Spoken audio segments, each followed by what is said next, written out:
listen, we're gonna do our best. Like, the last few days have just been all celebrations and glory and reveling in it.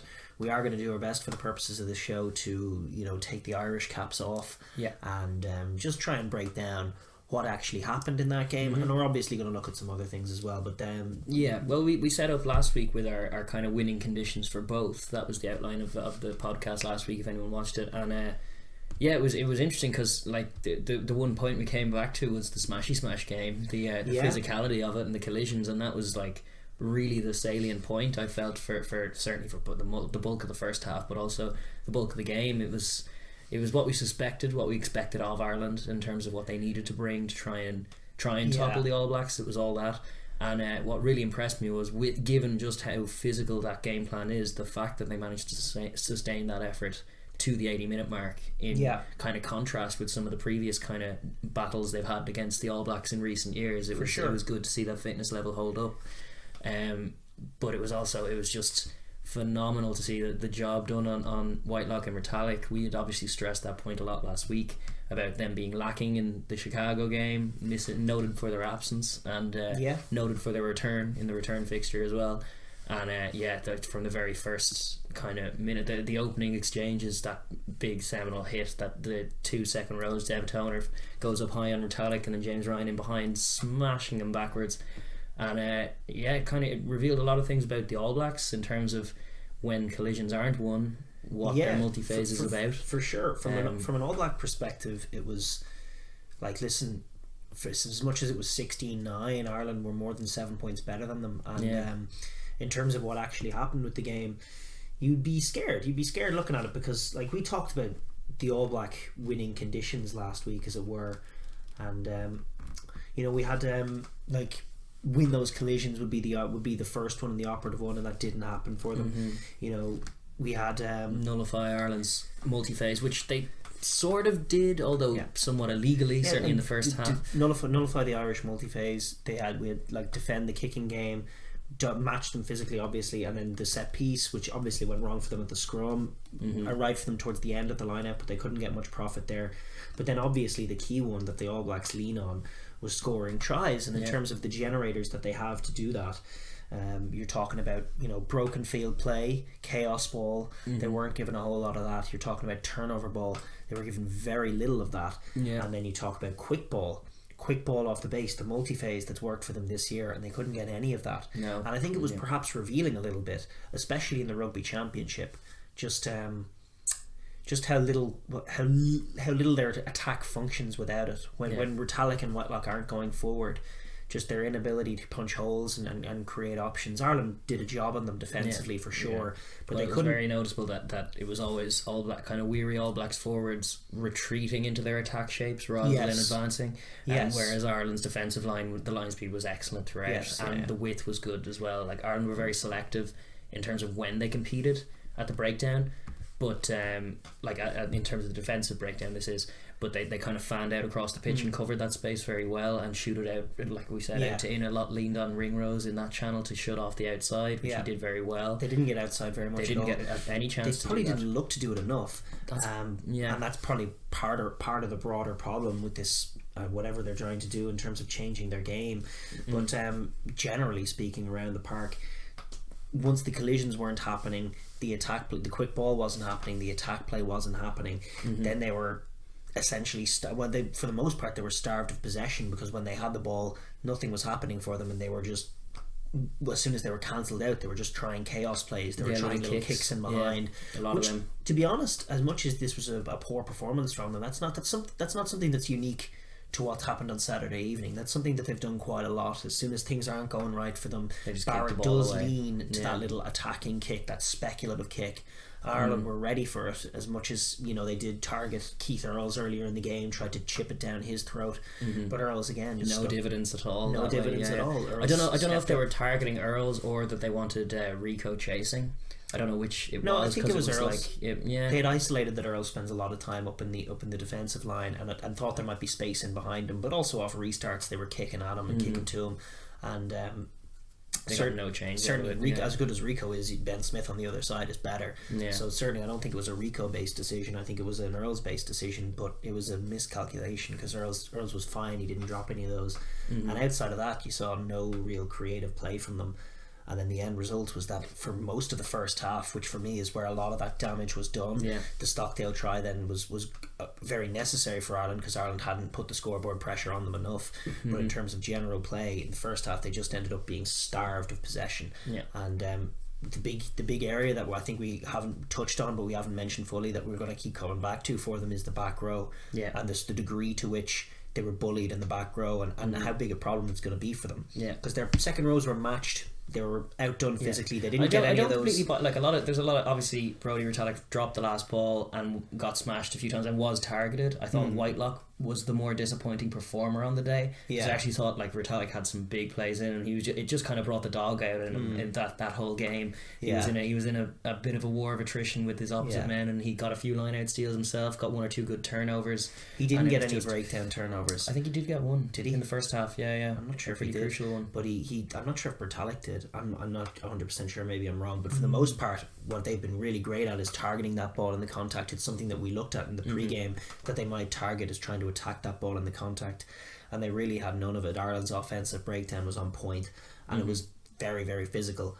and the All Blacks couldn't stand up to it. And you look at the end of game stats, but even earlier in the game, the end of game, the possession stats ended up quite even. Ireland marginally on top, but for most of the game before that last 20 minutes Ireland had far greater possession stats and still had more turnovers, and that's it's an indictment. It's an indictment just of that area, and for a team like the All Blacks that thrives off turnover ball to not be able to generate that. Well, the one who was going for it most often, as far as I could tell, was Goodhue.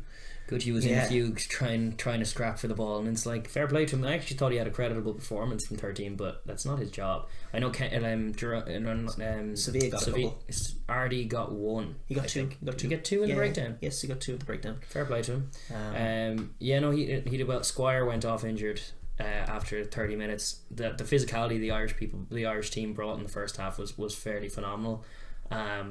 But it's a case in point of, like, I know a few pundits have highlighted it, but like obviously no one's going to replace McCaw, right? No. McCaw was an exceptional once in a generation type player, and what was interesting was that he was in the mould of the quintessential number 7, and what they're lacking now is an out and out number 7. It feels like Ardy Sevilla is a big all action player. He makes plays, but I don't know if he dominates that, like the defensive breakdown as well. I don't think he leads that as well. And then when you're looking at Squire as well, like what's his role there? He seems to be there to tackle quite a lot. Doesn't get a lot of turnovers at breakdown time. Is he kind of there to fill Jerome Kaino's shoes? Because he's not. Like Kaino, the physicality that he managed to bring, like people forget just how strong that All Black team were when they had that back row. And like as such, Kieran Reid had one of the worst showings you'll ever see out of him. We do have our suspicion. I suspect that he was hurt by when he went down after a collision with Peter O'Mahony in the first half. Just having looked at it again, it looked like O'Mahony's that kind of guy that it looks like to hit him is to feel it and be sore. Like he's that kind of dude. But he did kind of brace his elbows, and Kieran Reid's loose arm kind of smacked him, and he seemed to get a stinger from it. And from there, his hands just seemed to be gone for the rest of the game. But I'm just wondering, like when he was in as part of that other back row, that great back row with Kaino and McCaw, he was hanging out a lot in the wings, and a lot of his when he was winning World Player of the Year or getting nominated for it, he was shortlisted for it. He was scoring a load of tries on the wide channels and kind of operating in a very Southern Hemisphere number 8 kind of typical style. Whereas in recent years, sure, he's donned the captain's armband, but he's also moved more around the fringes. He's having to pick up the pieces a lot of the time, both in defensive breakdowns and in terms of hard yards carrying. He's finding himself just around one out from the ruck, trying to put his head down, and I just think the balance not there. Like we were calling last week for maybe Matt Todd, like who was the understudy obviously to McCaw. He's in the same mould of player. Yeah. I'm not arguing that he's not the same caliber of player. I don't think he is, and I would have liked, like, I've just been calling for it for a while. Even when Sam Cane was fit, I kind of wanted Matt Todd in there because I think he's a more out and out open side, and he'll just create more space for the other players. It was poor on-field calling that they ended up bringing him on so late into the picture, and he probably could have made a difference, because that was such an area of there was such a problematic like area. Ireland were like, the multi-phase game is great credit to them, and Ireland do play it better than most going through the phases. But Australia had highlighted, because Australia are elite in that level, if few others, but their two breakdown operators, particularly Pocock, there are steals there for them, and France exploited that fact against us in the Six Nations as well. A few teams have demonstrated that is a way to get Ireland. If we're setting up our pods just one out from the ruck to try and smash over the line, if we do break that line and get a little bit ahead of our support, there is a second there where you can get that ball if you have a forager on the first pitch. Test against Australia was a great example of that from David Pocock, and the All Blacks, like, they don't actually have a Pocock, and they didn't target us right either. They seem to just think that again, like, one of the great points that we made about the All Blacks, or that you made about the All Blacks, like, that Steve Hansen was saying last year when the Lions were talking about going up front and beating them. You know, Steve Hansen was laughing and making the point, like, I think you're a fool if you think you're going to come here and smash us. You know, that's a naive way to come to New Zealand and play. And he was right on that occasion. It was the first test, the Lions went and did that, and the All Blacks, you know, out-muscled them and went to them and shocked them and scored their tries. But conversely, coming to Dublin, and as much as you back your Brodies and your Whitelocks, coming to Dublin to try and run over the Irish, the first phase of attack was very interesting, because it was so narrow from them, and they weren't the first drive almost when they were in our 22. It was the first and only time they passed our 5 metre line. They didn't get anywhere near it from then on, and it was like, it was just remarkable, because it didn't look like an All Black multi-phase. Typically it was much more physical and direct than that. And then eventually what happened was, like, it was actually a 2-man turnover, although there were hints of it a few phases before. It was something we mentioned in the previous podcast when we were talking about both Exeter and Munster, where they were just going through phase after phase after phase after phase, and eventually ball gets dropped. What happened there? They kept going phase, wouldn't go wide, and eventually it was Josh and CJ were in over the ball, turnover, exit, and you're done. And that was an example of silly, essentially white line fever when they got on the 22, which is so rare to associate with that with an All Black team. And one of the strengths of the All Black team this year has been, like, less there. You know, one of the things that we revel in talking about is when they make a line break, they score a try from anywhere, and there has been that this year. You know, being clinical and almost not having that much multi-phase in the opposition 22.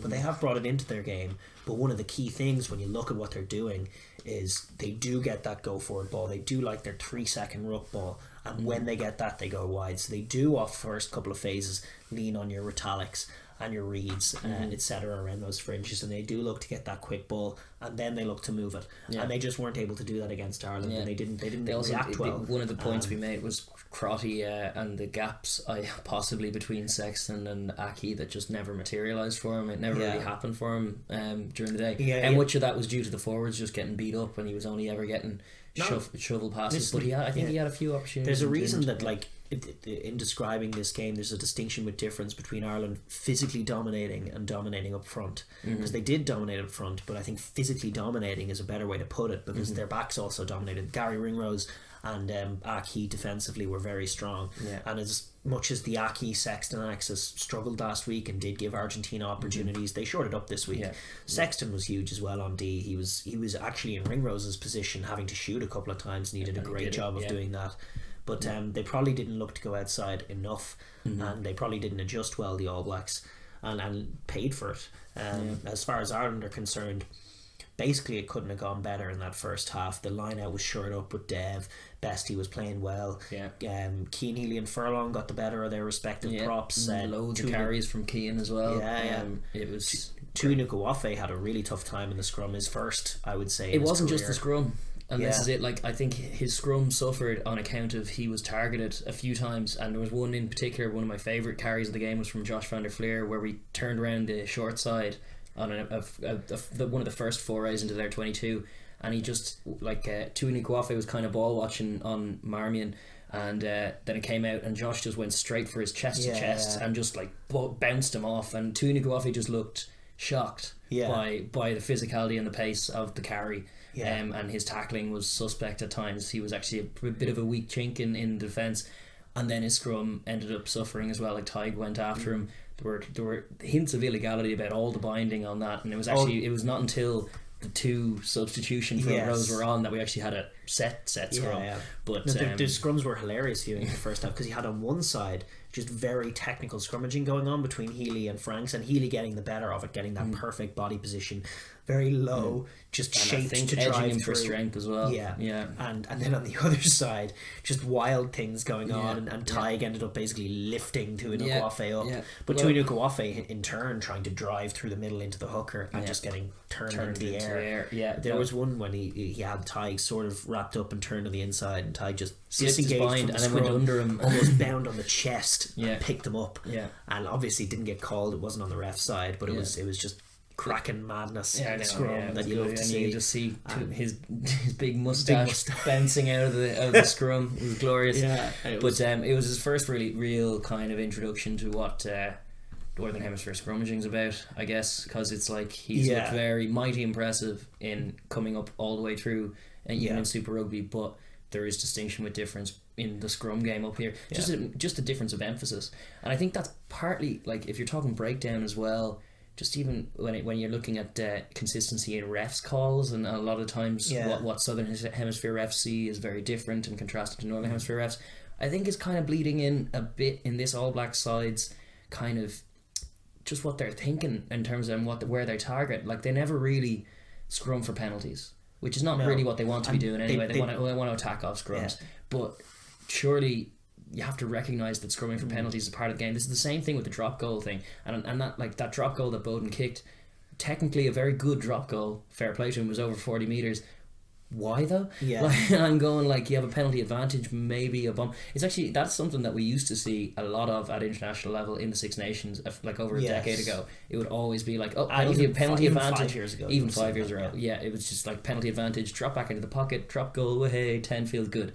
But it's like, why? And it was actually Jamie Heaslip on one of the feeds of one of the commentary teams, he was on Channel 4, was making that point, because I know it's one that it really irks Brian O'Driscoll and a few of those Leinster players as well, when it's like, you have a penalty advantage, go for the 50-50, try and get a try, and then sure, you can always come back and kick 3 then. The 3 over. It's like, it's a bit of an ego trip to be slotting over a drop goal there for no good reason. And another weird play from the All Blacks. Well, they never kicked to touch once in the whole game. No, they didn't. Instead of opting for the points, that's dead right. There was a lot weird about them, and we're going to get into again the identity crisis that perhaps they're going through, and the issues that this team is having as compared to the team that won the World Cup a few years ago, and just how many weaknesses Steve Hansen has to fix in the year or the 9 months coming before the World Cup. From Ireland's perspective, it was a massive performance again. You look at the scrum, you look at the line out. In terms of their keys to victory, they more or less got them all. They more or less ticked every box, especially in that first half. They just overwhelmed them physically. They held the ball for very long periods of time. They had well over 60% possession in that first half, I think, and they kept going through their multi-phase. The offensive breakdown was so sharp as well. They were, first of all, they were winning the contacts, and second of all, they were just getting through the ball. There was no hint of a turnover or even slow ball for Marmion. There was no struggling happening there with Marmion at all. And again, even with that, they had the territory game was on point. Every time there was a scrum, they were getting some penalties. There were some cute kicks in there, some contestables that Ireland were winning a lot of, and the All Blacks Sexton left-footed chip with penalty advantage. The All Blacks were kicking it back to us then, but not as well, and we were just getting a lot of set plays to work off, and then in the right parts of the field. I liked some of the variation off 10 as well. There were a lot of the shape that Ireland typically adopt with the round the back pass, but we weren't looking for that. We were kind of either coming back inside or just popping flat pass. There was one glorious sequence, and I wish I could remember who ended up getting the ball, but it was when James Ryan got the ball, switched out to Toner, and then switched back to CJ. CJ who had a bit of space there. It was the whole team converged on James Ryan, who 90% of the time would carry in that scenario and would go through, but just a little out the back door flick to Dev Toner, who was just running away from that space and running away from those into the space away from the defenders and popped it to CJ who charged through, and it was just an example of the on the feet thinking that was going around that was just winning Ireland contacts time and time again. Yes, indeed. And that it was just an absolutely wonderful show, and most of it was with ball in hand. Without ball in hand, then the set piece as well, scrum was brilliant, but the line out crucially worked for Ireland with ball in tremendously well. Good variation in it as well. He threw more, sent more to Peter O'Mahony while he was on there. Apparently, Dev is more than Dev. One of the things I love about Dev as a line out caller is just there's absolutely no ego to him. Yeah. He sends it to him a lot, but he's always looking for the right option, and he sends it to other receivers, I think, more than any other line out caller at the top level. He just has that good savvy about him. It gives us an assuredness thing. But it was, as you pointed out, it was kind of like Emperor has no clothes when he went off, and then Peter O'Mahony had to go off, and then Rory Best was off. And there was no line out. The line out was gone all of a sudden, and it was like Geordie Murphy getting it. I think Retallick and Whitelock both got 1 steal each. Yeah. But it was just, there's less calm about it without Dev in there, and that's what he kind of brings to that set piece. And for a team like Ireland who launch so many attacks off set piece, and the game winning try itself came off a beautifully executed off the top from a line out play. It's from Ireland's general perspective, I think, we talked last week about the 5 sort of key areas that they have to dominate. They have to be solid or win the set piece. They could win the scrum, be solid at line out, win those physical contacts, which they did, and then some.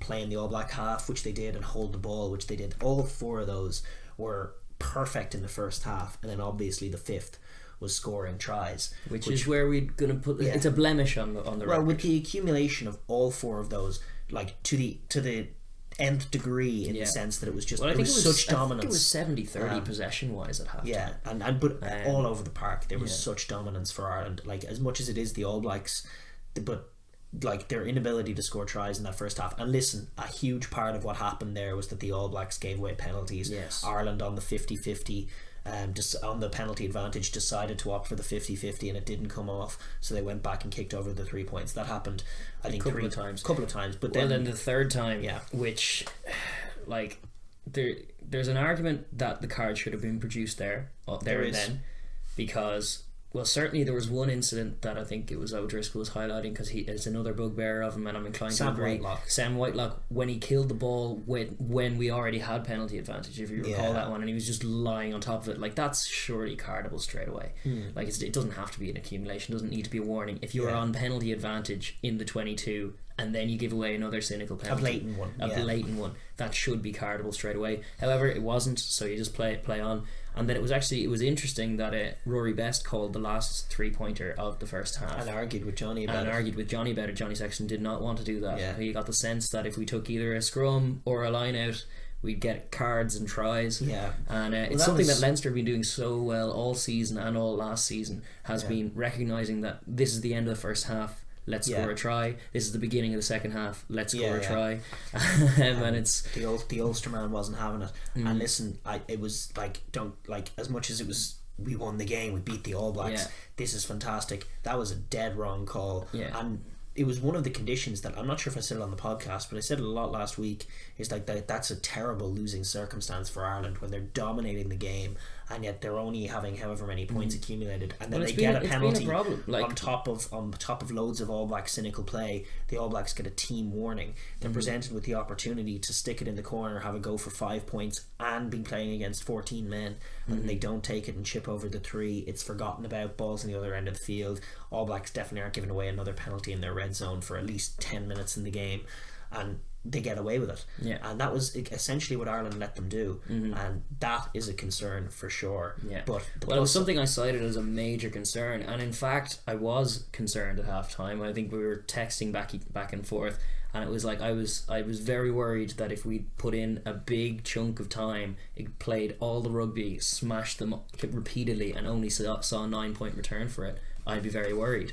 And as such, come half time, I was very, very worried and a bit annoyed, because I thought that call was very questionable, and I thought we may have let them off the hook. I was also convinced that they would score tries, but the one distinction with difference was it was All Blacks going down. Like, if you remember the games a few years ago and stuff, it would be desperation from us, and then a few of our boys down, and the breaks in play always featured us.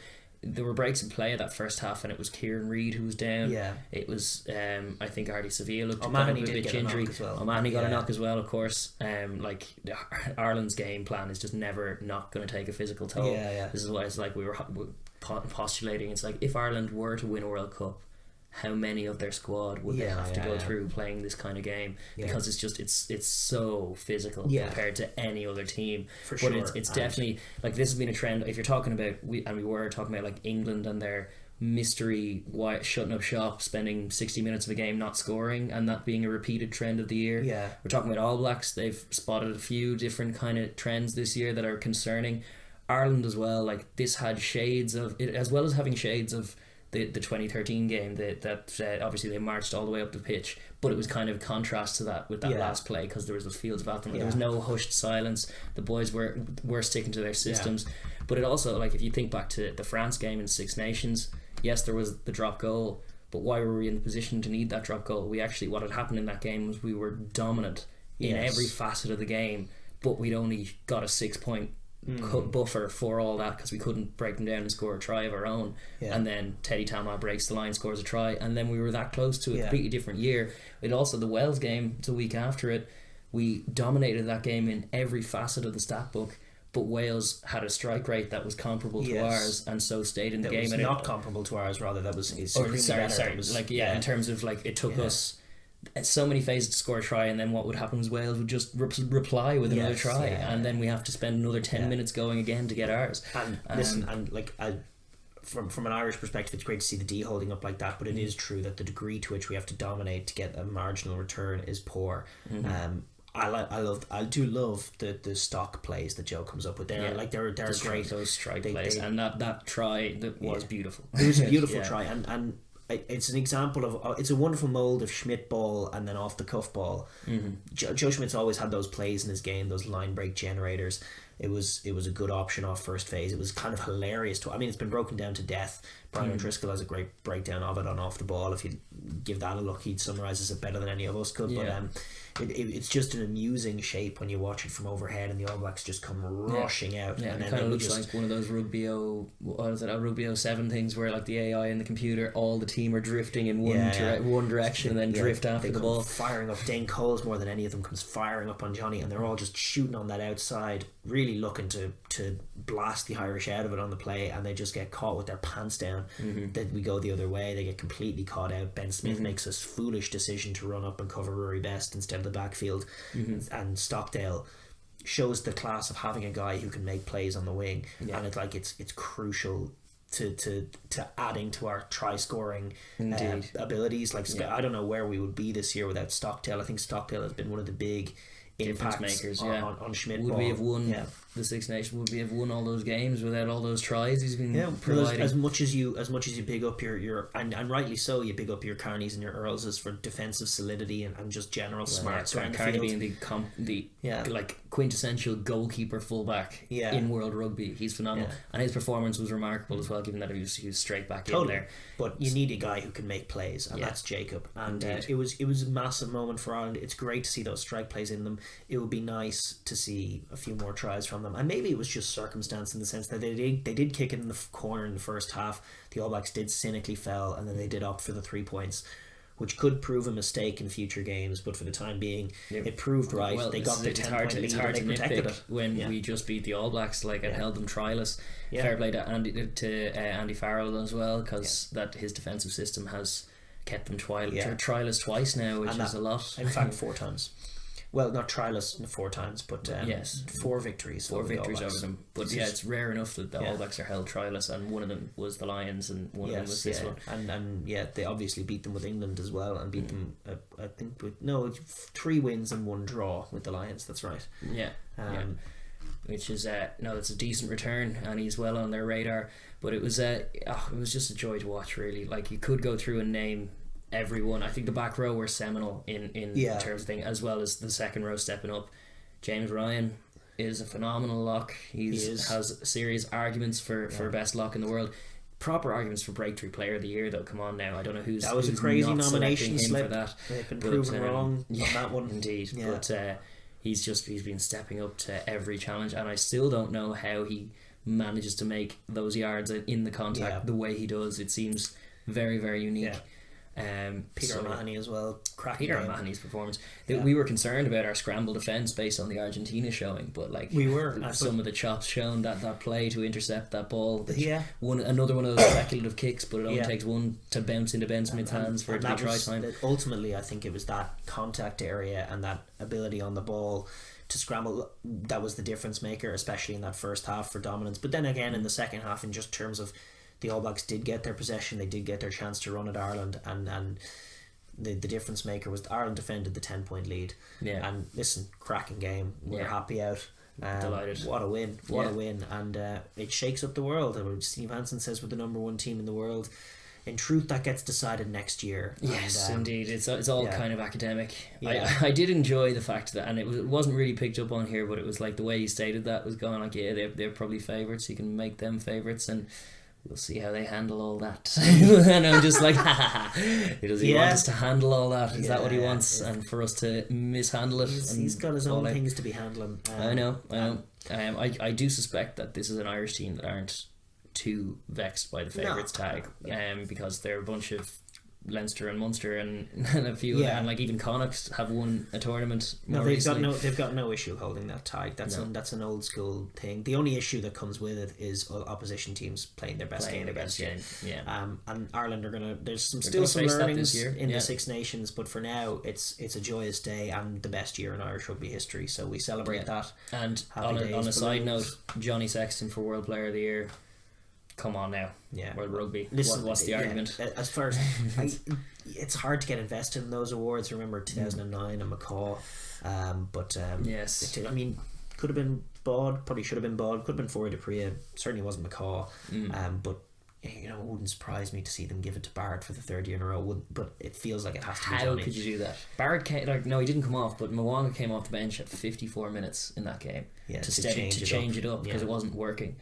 It's like, and that's as far as the Barrett Sexton debate. We are going to wrap up this now, but as far as the Barrett Sexton debate's concerned, Barrett's a great playmaker. He does lots of cool things and scores great tries, but he doesn't do nearly as much for the All Black offense as Sexton does for Ireland's. Everything that Ireland do in offense goes through Sexton and is called by Sexton. He's the quarterback. The quarterback player. So I just think he's the best 10 in the world. I think he's a phenomenon. I think he's a new breed of 10, and I think Farrell is a similar kind of player, but not on that level yet. Not yet, but I'm curious to see what Farrell in his 30s looks like, because this Johnny in his 30s thing, because it's the kind of game like Barrett has pace at the moment. He has blistering pace. He does. When he reaches 30, is he going to have the same blinding, blistering pace? And when he doesn't, is he going to be a world-beating All Black number 10? That's the thing about the All Blacks, is what they do is they just replace him. I know, when they lose a nick of speed. Look at Julian Sevilla. He was the golden boy, and he had a couple of off years, and he's gone to Toulon.